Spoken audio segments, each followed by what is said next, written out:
With a retail price of £420, it is a real consideration that you watch this video, because today I'll be giving you my review on the Garmin Forerunner 265 and if you should splash the cash or not, or maybe go down to a cheaper alternative. Now, I'm going to be completely honest with you, I'm not an expert on watches, but I have owned previous models of the Garmin Forerunner and I'm going to give you the main differences that I noticed personally between those watches and the Garmin Forerunner 265. So, if you enjoy the content you see, please do leave a like and subscribe to the channel. Let's get into the video. So the first major difference which I noticed with the new Garmin Forerunner 265 is quite simply the appearance of the watch. What I mean by this is simply of how it looks compared to other models such as the Forerunner 45, with how bright it is and also with how in detail it is for a wristwatch. Now I'm going to put up on the screen two pictures. The one on the left is the Forerunner 45 and the one on the right is the Forerunner 265, and this can show you just the difference between simply how much the watches look. As you can see, the Forerunner 45 is more pixelated, whereas the Forerunner 265 is way more clear.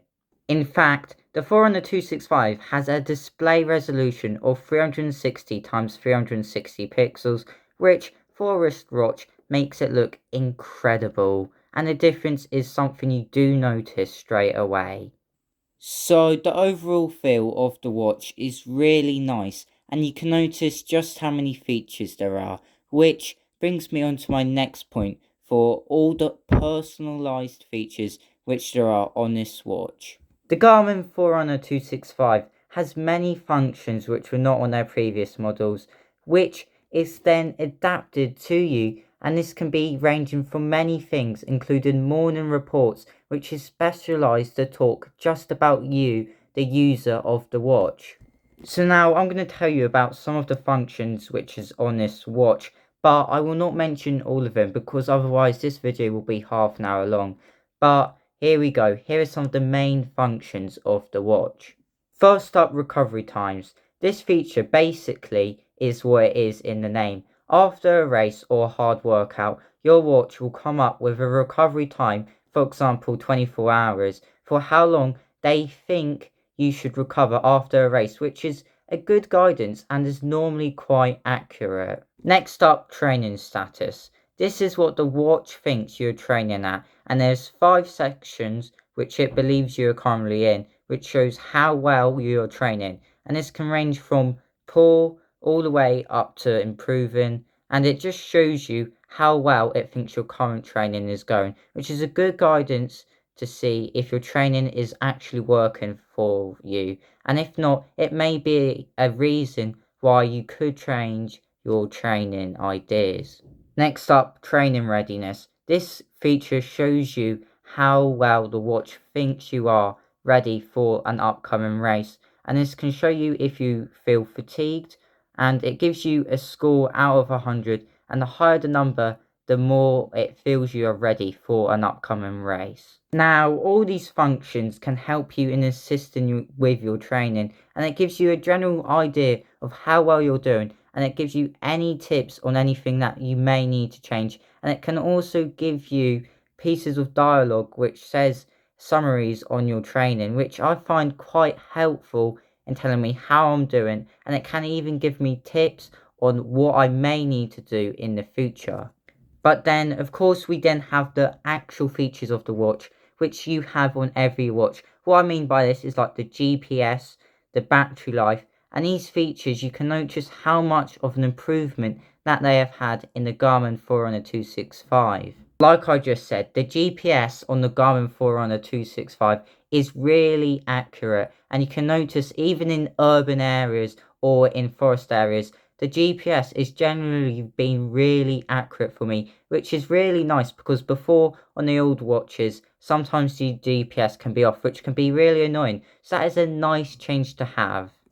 Another thing, the Garmin Forerunner 265 claims that it has over 20 hours of battery life in GPS mode, which is truly incredible because that means you can be recording an activity for nearly a day straight, which means when you've just charged your watch up, you should not need to worry about your battery life, which is quite nice as it makes you feel less stressed. Another feature which is new for me on the Garmin Forerunner 265 is sleep mode. This may have been on some previous models, but it was not on the previous model which I had. And the sleep mode is basically tells you how long you've slept for, and it gives you stats like the quality of sleep you've had with deep sleep you've had, and it gives you an overview for how you feel for the day, which is quite good because then it can also tell you how long you may need to recover for and how well the sleep has had with your recovery time, which is also another feature which helps with your training. Now, one final thing which I have noticed is the more activity options.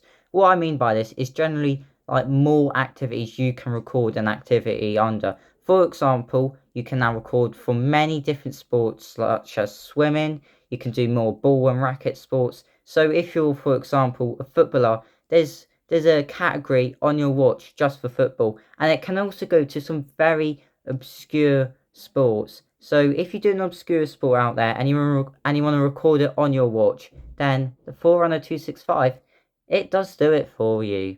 But yeah, overall, I would recommend you to get the Forerunner 265 if you love looking at your stats, because the amount of features on this watch is truly incredible. And even though it is a big price, it is justified by all the features it has on the watch. Now, that's going to be it for today's video. If you found this video helpful or you found it useful, please do consider leaving a like and subscribing to the channel. I will see you in the next video. Bye for now.